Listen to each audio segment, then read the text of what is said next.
espero que estejam todos bem. Nós vamos iniciar mais uma aula referente às quedas em idosos. Esse é um tema extremamente complexo, extremamente debatido na literatura, não é simples de ser interpretado e frequentemente a gente vê tanto as pessoas leigas no assunto, quanto as próprias famílias dos idosos, os idosos e até mesmo os profissionais de saúde, incluindo ali eh, pesquisadores, compreendendo a queda como um resultado de um evento acidental e que por isso, muitas das vezes, não tem como antever esse evento, não tem como prever esse evento, e além disso, compreendem que, por ser um evento acidental, uma das principais causas relacionadas a esse evento é o equilíbrio corporal. Nós, nos últimos 10 anos, estamos entendendo cada vez mais que quedas não se trata apenas de um evento acidental. Sim, pode ocorrer em função de um acidente, mas em idosos ele não é resultado, né? As quedas não são consideradas apenas resultado de acidente, e sim como resultado de um declínio da capacidade funcional, de todas as habilidades corporais dos idosos, o que inclui, por exemplo, o ambiente, até mesmo as famílias, ok? Para essa aula de hoje, nós vamos ter como referência o capítulo de livro denominado Balance em Idosos, do livro Funcionalidade e Envelhecimento. Pois bem, vamos primeiramente entender, né, definir o que é queda. Queda pode acontecer em diversas situações, diversas condições. Obviamente, quando a gente pensa em quedas em idosos aqui na nossa disciplina, a gente está falando aquela queda que traz alguma consequência negativa, seja uma fratura, seja um medo pós-queda, ou seja alguma complicação relacionada à própria saúde do indivíduo. O que a gente esperaria, na verdade, né, era situações como essa, quedas da própria altura, como diversão e não como um problema de saúde. Pois bem, pensando então que a gente tem vários pontos de vista sobre definir queda, aí trouxe para vocês aqui para a gente discutir e pensar pelo menos três definições do que é queda, segundo alguns estudiosos, algumas referências nacionais e internacionais. Rubinstein é um dos principais pesquisadores no mundo sobre a temática de quedas em idosos. E desde 1990, ele já incomodado com o conceito, ele traz no seu modelo teórico que queda é um evento descrito pela vítima, ou seja, pelo idoso, ou por alguém que estava acompanhando ele ali, né, a testemunha, em que essa pessoa que caiu, que referiu ter caído, ela vem inadvertidamente ter ao solo ou um nível inferior do que o anteriormente ocupado. Isso pode envolver tanto a perda ou não da consciência, mas também pode envolver uma lesão. O que ele queria dizer a partir desse conceito? Que queda, primeiramente, alguém tem que ter visto ou a própria pessoa tem que ter percebido. E que ela estava numa posição e mudou de posição para o nível inferior sem intenção. É o caso, por exemplo, quando o indivíduo idoso levanta da cama e, sem intenção, ele retorna para a cama é, ali sentado. Então a gente diz que aquele indivíduo caiu, mas ele caiu sentado, não necessariamente ele caiu ao chão, né? Ele foi ao chão. Então, queda não necessariamente se refere queda especificamente no chão, pode ser no nível inferior. E a queda também pode vir ou não acompanhada de uma lesão, por exemplo, uma fratura, que é a principal lesão, mas também pode ou não vir acompanhada de uma perda de consciência, nos casos, por exemplo, de um AVC, de um infarto, ou de uma hipotensão postural, né, de um desmaio.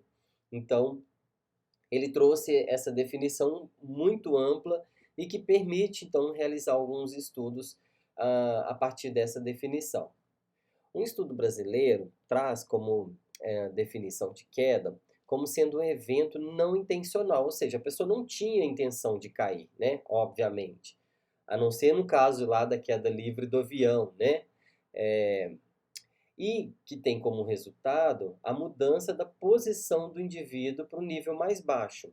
Então, eu citei exemplo, né? Número um, que a pessoa pode levantar na cama rapidamente e cair assentado, mas também pode ser aquela situação do ônibus, em que estamos lá em pé no ônibus ou no trem, no metrô, né, num veículo de condução, e de repente há uma freada brusca, a pessoa muda a sua posição, não intencionalmente, mas ela muda a sua posição anterior. Qual que era a posição anterior? Ortostática. E aí ela pode vir a mudar essa posição para um nível mais baixo, por exemplo, se apoiando na cadeira, se apoiando na barra de segurança, mas não necessariamente ter caído no chão. Então isso também é queda. Segundo a Organização Mundial da Saúde, a queda, então, significa vir a inadvertidamente ficar no solo. Então, a OMS já entende que não basta o indivíduo, por exemplo, perder o equilíbrio corporal e recuperar rapidamente. Ele precisa perder e manter essa perda do equilíbrio corporal.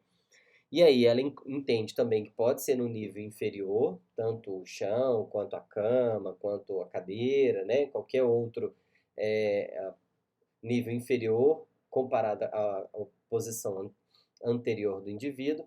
E isso vai excluir as mudanças de posições de forma intencional, né? Por exemplo, quando o indivíduo precisa se apoiar ao chão, nos móveis, parede ou outros objetos, com intenção de agachar, por exemplo.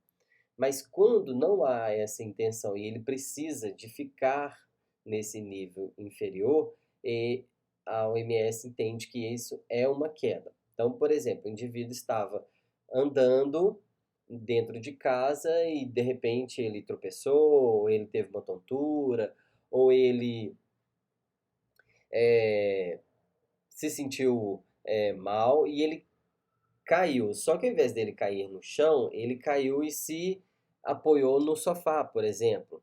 Só que ele dali ele não conseguiu se recuperar em tempo hábil. Então essa também vai ser uma definição de queda, tá? Então veja que queda não é simplesmente vir a tropeçar e cair diretamente no chão, né? Queda a gente vai compreender como um fenômeno mais amplo. Pois bem, a partir dessas definições, a gente vai ter então diferentes classificações para as quedas. A primeira ideia que a gente precisa entender quando nós vamos perguntar, nós vamos questionar o idoso ou seu familiar sobre a ocorrência de queda, é que a gente deve considerar o período aí no mínimo de 12 meses. Geralmente a gente questiona se o indivíduo idoso ele caiu nos 12 meses anteriores àquela sua pergunta. Então, por exemplo, nós estamos no mês de abril, de maio, de junho, e aí a gente pergunta, então, se do mês de abril do ano passado, ou do mês de maio do ano passado, do mês de junho do ano passado até o presente momento, se a pessoa caiu alguma vez, se teve alguma queda. Se sim, se ela diz que caiu, e aí a gente vai explicar para ela que cair não significa somente ir no chão ou somente ter uma lesão grave, né? Se ela disse sim, a gente vai entender a segunda pergunta vai ser quantas vezes essa pessoa caiu. Então, além da gente perguntar quantas vezes, a gente vai perguntar se houve alguma lesão, né? Ou a gente vai querer saber sobre a gravidade dessa queda. Então, partindo do pressuposto que o indivíduo diz que sim, caiu, a gente poderia entender assim, o indivíduo caiu alguma vez. A literatura tem mostrado para gente que em torno aí de 1/3 da população idosa. Então, olha só, um terço é um valor muito alto, né, para um evento de saúde é, acometer a população. Então, entre os idosos, pelo menos um em cada três relata ter caído no último ano, né? Então, se a gente faz essa pergunta para os nossos pacientes na clínica, para os nossos pacientes no domicílio, enfim, ou até mesmo da atenção básica, a gente vai ouvir essa resposta positiva para pelo menos um terço deles. Quando a gente vai perguntar quantas vezes eles caíram, em torno aí de 16, 20, até 37% vai dizer que caiu uma única vez. Esse que caiu uma única vez, a gente vai interpretar como sendo uma queda acidental. Então é aquele idoso que pisou em falso num buraco, ele torceu o tornozelo, ou foi um indivíduo que escorregou realmente numa casca de banana, né? Situações prováveis que pode acontecer, ou ele pisou, ele estava no piso escorregadio, né? O piso molhado, então ele vai referir ali que caiu, mas foi essa única vez e ok, né? Então essa a gente tende a compreender como sendo uma queda única, e aí uma queda acidental. Nesse sentido, qualquer um de nós pode sofrer esse acidente, né? E inclusive ele a maioria das vezes, inesperado. Então eu posso estar andando na rua com pressa, não vi um buraco ou uma pedra ou qualquer objeto que tivesse na minha frente, ter ali sofrido um tropeção e cair realmente, né? Ah, mas eu não caio com frequência, então parece que esse foi realmente um acidente. Ok. A segunda situação que a gente tem é quando o indivíduo passa a cair mais de uma vez. Então, nesses últimos 12 meses, nesse período que nós questionamos o indivíduo idoso lá, quantas quedas ele teve, se ele diz que teve 2, 3, 4, 5 quedas, o que pode acontecer, a gente vai classificar essas quedas como sendo recorrente. Então, o fato dele apresentar 2 ou mais quedas num determinado período, a gente vai classificar como recorrente.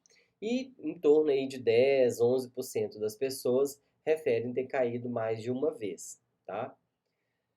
A terceira situação é a respeito da gravidade. A gravidade nós vamos interpretar como sendo qualquer busca ou necessidade de uma atenção médica ou de algum profissional de saúde por conta da queda. Isso pode ser a, a busca por um exame, com suspeita talvez de uma fratura, mesmo que não tenha ocorrido a fratura. Isso pode incluir uma lesão, né, uma escoriação, por exemplo. Isso pode incluir até mesmo uma hospitalização e até mesmo a fratura decorrente da queda. Então, essas situações a gente vai interpretar como sendo grave. Ela pode acontecer 2, 3, 4 vezes, mas também pode acontecer uma única vez e o indivíduo precisar de procurar o serviço de saúde por conta daquela queda. Então, para vocês terem uma ideia, em torno aí de 7 a 8% das pessoas referem que procurou o serviço. Não necessariamente por conta de fratura ou que ficou hospitalizado, mas inclui isso. Em torno ali de 5% refere uma fratura de quadril, que é a principal lesão esquelética decorrente da queda, tá?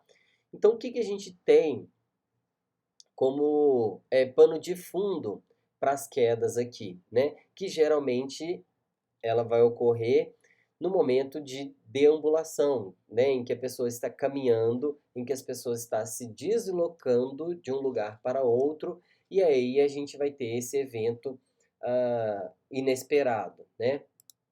Então veja que a gente tem diferentes situações que poderiam colaborar para a queda. Esse é um modelo nosso em que, à medida que a gente está deambulando, que a gente tem uma mobilidade, a gente tem diferentes oscilações do nosso corpo em torno da nossa base de apoio. Então, a nossa base de apoio vai ser os nossos pés, compreendido pela região dos nossos pés, a face lateral, posterior e anterior dos pés. Então, essa vai ser a nossa base de apoio. Quando eu estou com os pés juntos, essa base tende a ser diminuída. Quando eu estou com os pés afastados, látero-lateral ou antero-posterior, um à frente do outro, a gente tem uma base um pouco maior.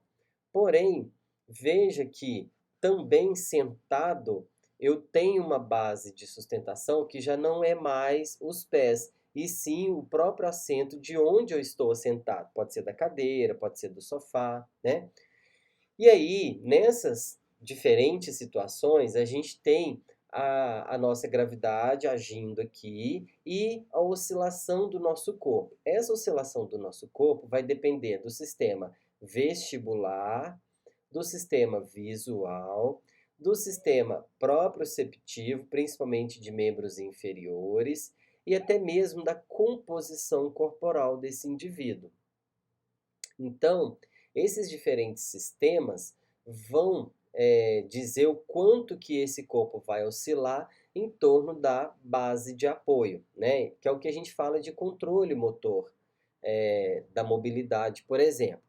Numa situação de ortostatismo em bipedestação, a gente tem aqui, em tese, deveria ter, que o nosso centro de gravidade deveria estar totalmente apoiado na nossa base de suporte. Quando a gente tem essa situação, em tese, a gente teria um equilíbrio corpóreo estável, né, nessa posição. Então, eu estou de pé, eu quero continuar parado, bastaria, em tese, eu deixar o meu centro, fazer com que o meu centro de gravidade se apoiasse dentro dessa base de suporte. Porém, em situações de mobilidade, por exemplo, na marcha, na corrida, né, a gente tem essa oscilação instantânea e contínua da centro de gravidade e da base de suporte. Mas vejam que, mesmo numa situação de marcha, o centro de gravidade ainda está dentro da base de suporte. Quando a gente perde esse centro de gravidade, seja deambulando ou seja na posição ortostática, a gente começa a requerer do nosso sistema motor para ativar musculaturas de compensação e manter aquela estabilidade do corpo, seja a estabilidade estática, seja a estabilidade dinâmica.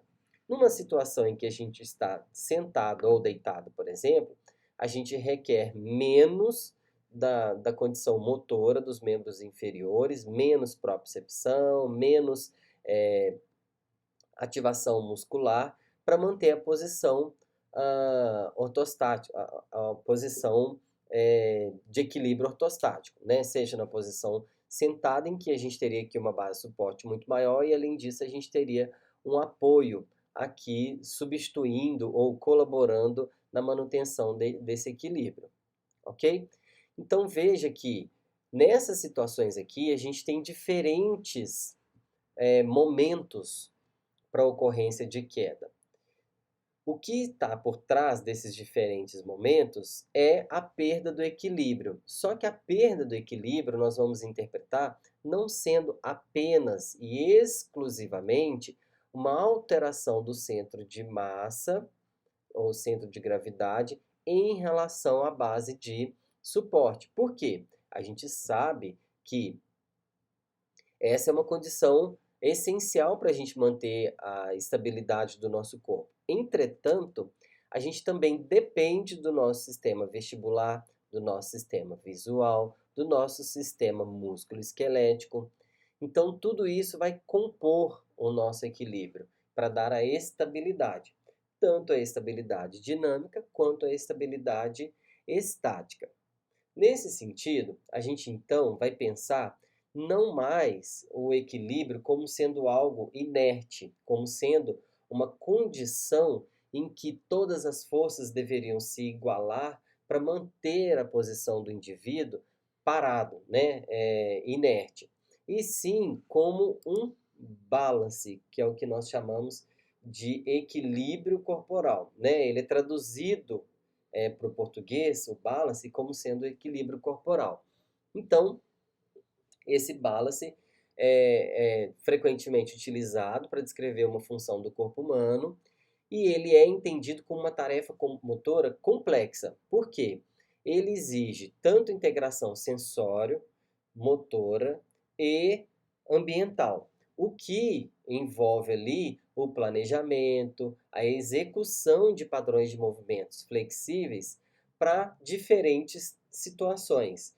Sentado, de pé, ajoelhado, andando em velocidade mais lenta, andando em velocidade mais rápida, correndo, mudando de posição, de sentado para de pé para sentado. Então a gente vai ter ali esse balance precisando fazer esse planejamento e essa execução de acordo com esses múltiplos processos sensórios motores e essas mudanças do corpo em relação ao espaço, a mudanças de partes do corpo em relação ao próprio corpo.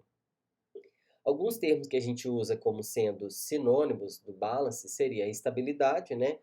E o seu inverso, a instabilidade ou desequilíbrio, né? Ou também a oscilação corporal. Mas veja que o balance a gente é justamente a combinação dos diferentes processos sensoriais e motores que requerem planejamento e execução contínuas. Então, estar parado significa sim estabilidade e não necessariamente balance. O balance dá uma ideia de um contínuo, de um movimento continuado, mesmo que o nosso corpo esteja em repouso, por exemplo. Então, alguns determinantes desse balance que vão justificar, por exemplo, a ocorrência das quedas na população de uma forma geral. Então, para eu poder ter essa estabilidade, né, para eu poder ter essa integração sensório-motora, o balance é composto pelo sistema músculo-esquelético, então precisa de força muscular, precisa de flexibilidade articular, por exemplo. O indivíduo precisa ter percepção de orientação, tanto do corpo em relação ao ambiente, quanto de partes do corpo em relação ao próprio corpo. Precisa de ter essa integração, né, essa organização sensorial, ele precisa perceber o ambiente e interpretar corretamente, o que acontece com muita dificuldade em idosos, por exemplo, com lesão neurológica, ou idosos com comprometimento visual, por exemplo, ele não necessariamente vai ter integridade dessa percepção, né, desse sistema sensorial organizado. Precisa também ter coordenação motora, o que geralmente a gente adquire na primeira infância, né, para poder manter a postura bípede. Mas com os nossos idosos, a gente tende a perder essa coordenação motora. Qual? Principalmente coordenação motora grossa, que envolve a estabilidade do corpo em diferentes situações, em diferentes posturas. Também precisa compreender sobre essa adaptação do ambiente. Ambiente claro versus escuro, né? Mudança de ambiente. Ambiente que tenha, por exemplo, degraus, escadas, com diferentes profundidades. Então, o balance envolve essa adequação visual, mas também a adequação proprioceptiva, né? E precisa também ter um sistema central, né? Um setor centralizado para predizer e planejar e executar ações de integração motora, sensorial e de coordenação de acordo com as demandas do ambiente. Então, o balance envolve todos esses componentes aqui e para que a gente possa intervir adequadamente, não basta que a gente escolha apenas um desses sistemas, né? Por exemplo, nós vamos treinar a força muscular dos idosos e isso vai, por exemplo, colaborar para um melhor balance? Sim, pode até colaborar se o problema for justamente na força. Mas e se eu trabalhar coordenação motora grossa com esse indivíduo? Pode colaborar no balance? Pode, se o problema estiver na coordenação motora grossa, né? Eu posso trabalhar sensibilização? Podemos, desde que haja um problema na sensibilidade. O que na maioria das vezes nós temos dos idosos é uma combinação de deficiências em todos esses sistemas, seja na velocidade de execução, seja na força muscular, seja na coordenação motora, seja na percepção da orientação, né? Então, para a gente pensar em estratégias efetivas de prevenção de quedas, a gente então teria que combinar intervenções com com essas diferentes demandas. Compreendido isso, a gente vai ter então que as quedas podem acontecer em qualquer idade, com qualquer pessoa, né? A gente tem um gráfico aqui mostrando, né, a taxa de incidência de queda e a idade, em dois grupos aqui, as crianças e os idosos. A gente percebe que na vida adulta é onde a gente tem na fase intermediária, né, entre a infância e a velhice, é onde a gente tem menor taxa de incidência de quedas, embora pode acontecer, né? Qualquer indivíduo pode cair, como eu expliquei para vocês, pode ser realmente fruto de um evento acidental. Mas dois grupos em especial caem com mais frequência, que são as crianças e os idosos. Por quê? As crianças, porque ainda não tem integração de todos esses componentes. Então, a coordenação motora está sendo desenvolvida, a organização sensorial, a condição musculoesquelética, né? A percepção da orientação, tanto no espaço quanto no tempo. Então, isso faz com que o corpo da criança fique em constante instabilidade, e aí levando a riscos de quedas contínuos. Os idosos, lá no outro extremo, eles também poderão sofrer das quedas, e eles sofrem das quedas com uma alta prevalência, porque, ao contrário das crianças, eles já têm uma integração motora, já têm uma coordenação adequada, eles já desenvolveram bem o sistema musculoesquelético, porém, eles sofrem de deteriorações típicas do envelhecimento, que o que nós discutimos na aula anterior.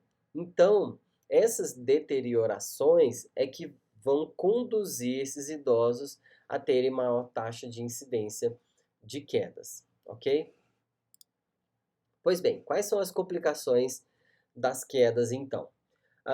Uma das complicações mais temidas e que frequentemente pode ocorrer, embora nem sempre os registros de mortes estejam relacionados às quedas, é o próprio óbito, né? As quedas está dentro do capítulo de acidentes, e os acidentes compõem a quinta causa de morte.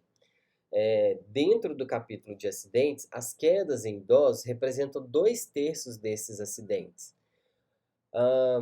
A morte acontece especialmente entre homens, né, com mais frequência em homens, e nesse caso aqui é um marcador grave de risco, e a morte é tida como a complicação como causa. Então, por exemplo, o indivíduo caiu, fraturou, ou então ele teve uma escoriação, ou ele teve algum problema cardiorrespiratório, e aí alguma das vezes ele vai a óbito em função dessas complicações, e não necessariamente por conta da queda. Mas a queda passa a ser um marcador de risco nessas situações, tá? Segundo grupo de complicações são as lesões, como eu tenho comentado frequentemente aqui, são as fraturas, que ocorrem até 10%, que é um valor extremamente alto, e pelo menos ali 75 até 75% dos idosos sofrem algum tipo de lesão, não necessariamente a fratura. Outra complicação associada e que é muito, mas muito mais frequente é o medo de uma nova queda, e esse medo gera evitação, gera ansiedade, e ele está presente ali em torno de 30 a 70% dos casos, e o medo, a gente tem um desenvolvimento de uma cascata de incapacidades, principalmente em evitar a exposição. E isso restringe, então, a realização das atividades de vida diária, pode conduzir ao isolamento, pode gerar sintomas de ansiedade e depressão. Isso, o medo por si só, reduz a confiança na marcha e esse medo, essas situações do medo, elas ocorrem quando ele está relacionado a algum tipo de lesão física e também está relacionado ao tempo em que a pessoa permanece no chão. Então, quanto mais tempo a pessoa permanece no chão ou quanto mais grave for uma lesão, maior o medo que ele desenvolve pós-queda. Então, esse medo é uma situação bastante frequente, bastante comum nos idosos e que a gente não deve ignorar. Muito pelo contrário, a gente tem que compreender como sendo uma complicação das quedas e que requer intervenções. Outro grupo de complicações são as próprias incapacidades, tanto por conta de dor relacionado à lesão, quanto à própria lesão, quanto ao medo de novas quedas e também as incapacidades pode estar relacionado ao aconselhamento de profissionais e até mesmo dos familiares, né? Frequentemente a gente fala assim, ah, mas o senhor não pode andar sozinho, ah, mas o senhor não pode andar por muito tempo, ah, não passa por aí porque o senhor vai cair, ah, não faz isso porque o senhor vai cair, ah, não faz aquilo porque né, a senhora pode cair e se machucar. Então o tempo todo a gente fica induzindo esses idosos a não realizar as suas atividades por conta da compreensão de que existe um risco atribuído às quedas, né? Então, isso por si só gera a incapacidade. Beleza, vamos pensar agora que fatores que poderiam estar colaborando na ocorrência de quedas em idosos. A gente entendeu que existe ali a clara presença do balance, né? da ausência do balance ou do comprometimento do balance, o que nós vamos interpretar aqui como estabilidade corporal. Porém, esse balance pode estar seriamente comprometido de acordo com a idade do indivíduo, que seriam características individuais, ao tipo de comportamento do indivíduo, por exemplo, comportamentos de risco, etilismo, sedentarismo, também ao próprio ambiente onde ele vive, questões de iluminação é super importante, próprio piso escorregadio, piso antiderrapante, até mesmo né, calçadas com irregularidades e até mesmo a presença de doenças, medicações e síndromes que estão ali acompanhando a vida daquele indivíduo. Então, esses seriam um grupo de causas, né, de fatores que poderiam compreender, levar às quedas em idosos. Entretanto, nenhum deles, por si só, vem isoladamente, né?